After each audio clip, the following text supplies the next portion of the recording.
Well, I don't know about you, but I'm pretty over this lockdown situation, not being able to go anywhere and just waiting for case numbers to go down, waiting for lockdown to end, waiting for kids to go back to school.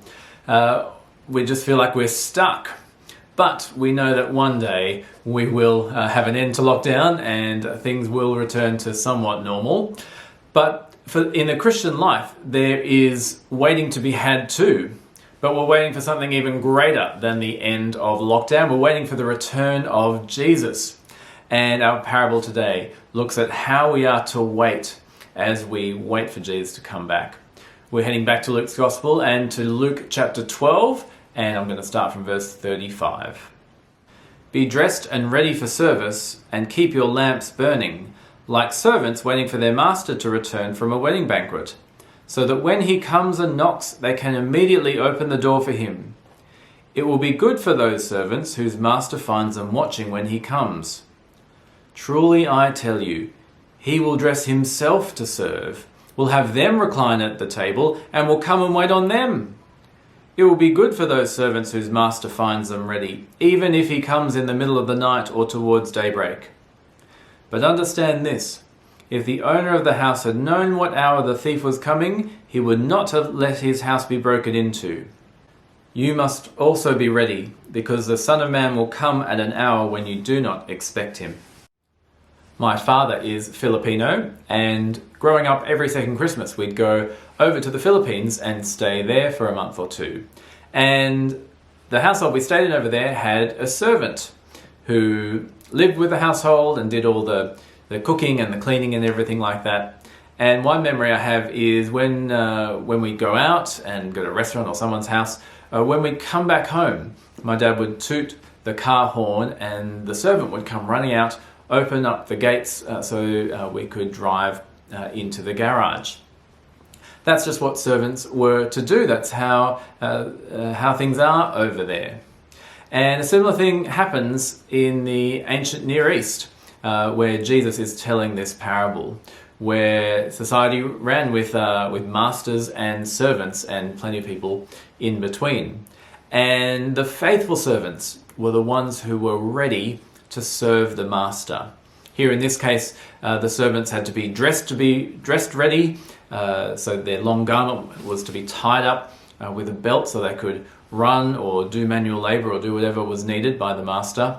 And they were to have their lamps burning so that they weren't fumbling around in the middle of the night in complete darkness. They were to be ready for the master to return from the great wedding banquet. And that's how it is to be with us as we follow Jesus, as we are servants of Jesus. We are to be ready for his return. We're to be ready for his return. We're to be faithful as we wait for him to come.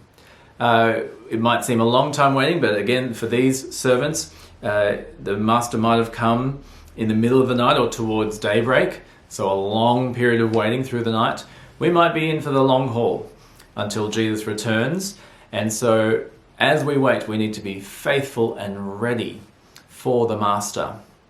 And so have a think, if Jesus returned today, would he find you ready? Would he find you actively trusting in Jesus for forgiveness? Would he find you as someone who is growing in their love for other people?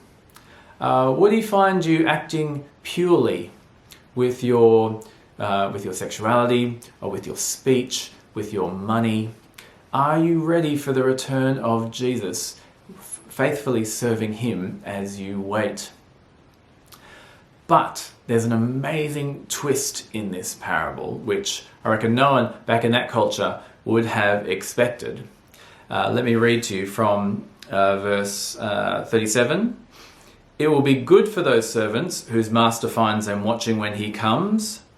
Well, why is it going to be good for them?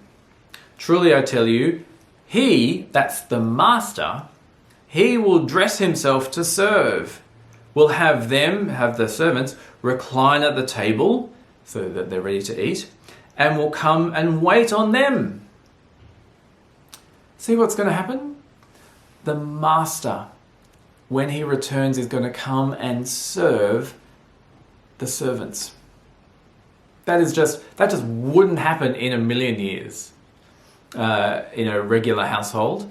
The hierarchy was very clear back then. There was the master, the servant right down the bottom, and everyone else in between. The master would never come and serve the servants. That's what the servants are for. But here's a promise of Jesus. When he returns, he will serve us. He will wait on us. He will serve a magnificent banquet for us as he brings us into the kingdom of heaven.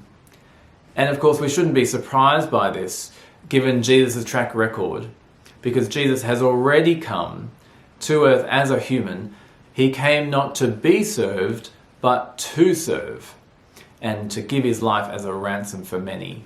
And so, having served us on the cross, forgiving our sins by his sacrificial death, we who wait faithfully for him to return, who persevere in trusting him, who persevere in putting to death sin, in living Jesus' way, he will return. We don't know when, need to be ready, but he will return, and then he'll serve us. He'll bless us. He will treat us with such dignity that can only be bestowed by the Master. So, what an amazing experience that will be when Jesus comes to serve us.